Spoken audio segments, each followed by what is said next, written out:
Mami Agustin dengan nomor pokok mahasiswa 200101111102, Prodi Pendidikan Agama Islam, saya dari kelas C. Di sini saya akan mempresentasikan tugas pertemuan ke-12, yaitu tentang jurnal kaidah sintaksis sebagai tugas individu mata kuliah Bahasa Indonesia dengan dosen pengampu Bapak Andre Tiono Kurniawan, SP MPDI.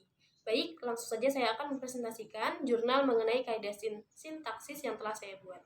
Untuk deskripsi jurnal ini terdiri dari 13 halaman, terhitung dari cover sampai dengan daftar pustaka, dengan judul Jurnal Kaidah Sintaksis sesuai dengan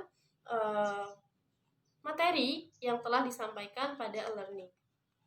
Selanjutnya, abstrak. Penulisan jurnal ini bertujuan untuk memaparkan bagaimana kaidah sintaksis yang sesuai dengan kaidah bahasa Indonesia. Adapun yang menjadi latar belakang penulisan ini karena masih kurangnya pemahaman mengenai kaidah sintaksis dan penjabarannya serta komponen-komponen yang ada di dalamnya. Ini terjadi karena pembelajaran mengenai sintaksis yang sering dianggap rumit oleh banyak kalangan orang. Kemudian di sini juga saya menjelaskan dan saya mengajak bagi para pembaca untuk membaca jurnal saya dan memahami lebih dalam mengenai kaidah sintaksis. Di sini saya meletakkan 3 kata kunci pada bagian abstrak ini. Yang pertama adalah kaidah, yang kedua kalimat, dan yang ketiga sintaksis. Kemudian masuk pada kata pengantar. Seperti biasa, penulis mengucapkan rasa syukur kepada Tuhan Yang Maha Esa, kemudian menjelaskan tujuan dari pembuatan jurnal, dan mengucapkan terima kasih serta permohonan maaf apabila terdapat kesalahan atau kekeliruan dalam jurnal yang telah saya buat ini. Jurnal ini saya buat di Rumbia tanggal 6 Desember 2020. Kita masuk kepada bab yang pertama, yaitu pendahuluan. Pada 1.1 latar belakang. Di sini saya menyinggung sedikit mengenai pengertian sintaksis, dan saya juga menjelaskan latar belakang dari pembuatan jurnal ini, yaitu karena masih minimnya pengetahuan mahasiswa ataupun masyarakat mengenai kaidah sintaksis. Bahkan banyak kalangan orang yang masih merasa asing dengan pengucapan kata kaidah sintaksis, sehingga jurnal ini dibuat untuk menjadi penambah wawasan atau pengetahuan bagi setiap pembacanya. Kemudian di sini saya meletakkan dan menarik 5 rumusan masalah dari latar belakang. Yang pertama adalah apa yang dimaksud dengan kaidah sintaksis, yang kedua bagaimana fungsi sintaksis dalam kalimat, yang ketiga apa yang dimaksud dengan frasa, apa yang dimaksud dengan klausa, dan apa yang dimaksud dengan kalimat. Kita masuk kepada bab pembahasan, yaitu bab kedua, 2.1 mengenai pengertian kaidah sintaksis. Pengertian sintaksis. Menurut Krida Laksana, sintaksis adalah ilmu yang mengatur hubungan kata dengan kata, atau satuan yang lebih besar atau satuan-satuan yang lebih besar itu dalam bahasa. Sintaksis adalah bidang ilmu yang menyelidiki semua hubungan antar kata atau antar frasa dalam satuan kalimat. Kemudian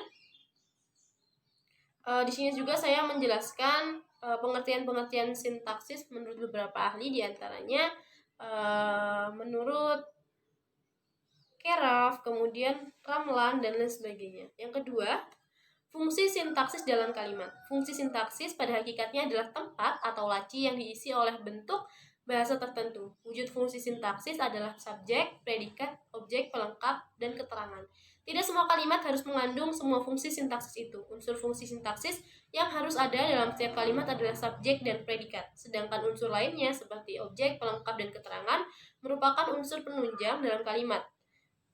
Selanjutnya, yaitu mengenai definisi frasa. Frasa merupakan sebuah gabungan atau kesatuan kata yang membentuk dari 2 bagian atau kata atau juga lebih yang mempunyai suatu makna gramatikal atau makna yang berubah-ubah dengan menyesuaikan sebuah konteks. Simpelnya, frasa ini adalah gabungan atau pengelompokan dari 2 kata atau lebih, namun tidak bisa membentuk kalimat sempurna oleh sebab tidak memiliki predikat. Kemudian di sini saya juga menjelaskan macam-macam dan jenis-jenis frasa. Frasa berdasarkan jenisnya, frasa berdasarkan fungsinya, dan frasa berdasarkan kedudukan dan kesatuannya.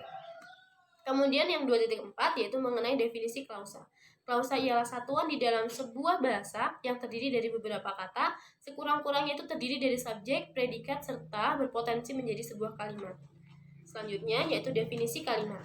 Kalimat adalah kumpulan kata yang setidaknya terdiri atas subjek dan predikat. Kalimat pun dapat berbentuk dari suatu klausa maupun beberapa klausa. Kalimat menurut Sulistiowati adalah bagian terkecil ujaran atau teks yang mengungkapkan pikiran yang utuh secara kebahasaan. Baik, selanjutnya adalah kita masuk kepada bab yang ketiga, yaitu penutup. Pada 3.1, berisi kesimpulan dari pembahasan yang telah diuraikan pada bab yang kedua, maka dapat ditarik kesimpulan. Yang pertama, sintaksis adalah tata bahasa yang membahas hubungan antar kata dalam tuturan-tuturan adalah apa yang dituturkan orang. Salah satu tuturan adalah kalimat. Yang kedua, fungsi sintaksis pada hakikatnya adalah tempat yang diisi oleh bentuk bahasa tertentu. Wujud fungsi sintaksis adalah subjek, predikat, objek, pelengkap, dan keterangan. Kemudian yang ketiga, frasa merupakan sebuah gabungan atau kesatuan kata yang berbentuk dari dua bagian kata atau juga lebih yang memiliki satu makna gramatikal. Kemudian yang keempat, klausa ialah suatu satuan di dalam sebuah bahasa yang terdiri dari beberapa kata, sekurang-kurangnya terdiri dari subjek, predikat, dan berpotensi untuk menjadi sebuah kalimat. Kemudian pengertian dari kalimat sendiri adalah kumpulan kata yang setidaknya terdiri dari subjek dan predikat. Kemudian selanjutnya adalah saran. Setelah memahami tentang kaidah sintaksis, pembaca diharapkan dapat memahami tentang kalimat guna terwujudnya pemahaman secara benar dalam mengembangkan bahasa Indonesia. Penulis juga dengan rendah hati menyadari masih banyak sekali kekurangan-kekurangan terjadi pada penulisan jurnal ini, sehingga penulis mengharapkan banyak kritik dan saran yang membangun demi kesempurnaan jurnal yang telah saya buat. Selanjutnya daftar pustaka. Materi ini atau materi jurnal ini saya mengambil dari 4 acuan literasi yang semuanya saya ambil dari internet. Baik, itu saja yang dapat saya sampaikan. Mohon maaf apabila terdapat kesalahan. Saya akhiri, wabillahi taufiq walhidayah. Wassalamualaikum warahmatullahi wabarakatuh.